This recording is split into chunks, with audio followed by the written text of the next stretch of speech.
Спорт салауатты өмір салтының негізгі бөлігі.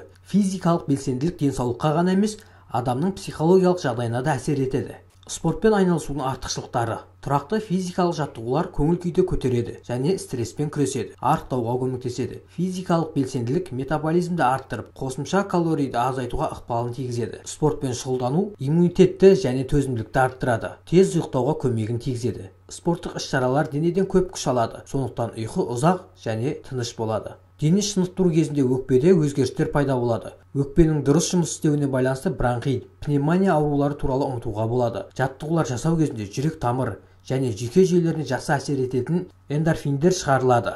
Мидың ойлау және есте сақтау қабілеттеріне тигізер пайдасы өте үлкен. Созылмалы аурулардың пайда болуының басты себептерінің бірі дене белсенділігінің болмауы. Жаттығулар қан айналымын жақсартады және адамның сүйегін қатайтады.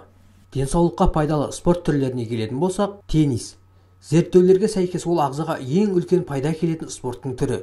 Бұл ойын кезінде өкпе және бұлшықеттер үнемі жұмыс істеп отырады. Велосипед спорты. Велоспорт аяқ бұлшықеттері, жүрек және өкпені күшейтетін спорттың түрі. Бұл спортта біздің өкпеміз толық күшпен жұмыс жасайды. Нәтижесінде оттегі қанға барып, ары қарай миға жеткізіледі. Жүзу. Малту барыта иық және жамбас буындары күшейеді. 10 минут ішінде 60 калорий жанып кетеді. Өйткені жүзу кезінде көп күш жұмсалады. Аэробика. Оның ішінде жүгіру, би және гимнастика кіреді. Аэробика жүрек тамыр ауруының болу мүмкіндігін төмендетеді. Спорт адамның денсаулығын қалыпқа келтіретін құрал.